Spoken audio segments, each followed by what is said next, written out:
នេះអូនអាមេរៀនរំលឹកទី63ការអានអត្ថបទខ្លីប្រាថ្នានិងស្ថាបនានៅឃុំឈ្នួល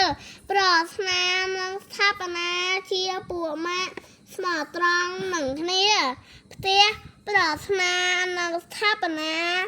ស្ថិតនៅឃុំឈ្នួលផ្ទះស្ថាបនានៅក្បែរអគារធំស្គមស្កៃម្ដាយរបស់ស្ថាបនាជាស្នៀនឃុំរីឯឪពុករបស់ប្រស្នាប្រកបរបស់គោស្កថ្នោតប្រាថ្នានឹងស្ថាបនាខិតខំរៀនប្រាថ្នានឹងស្ថាបនាមានស្មារតីល្អដូចគ្នាលោកគ្រូជំរុញពួកគេឲ្យខិតខំរៀនថែមទៀតអរគុណ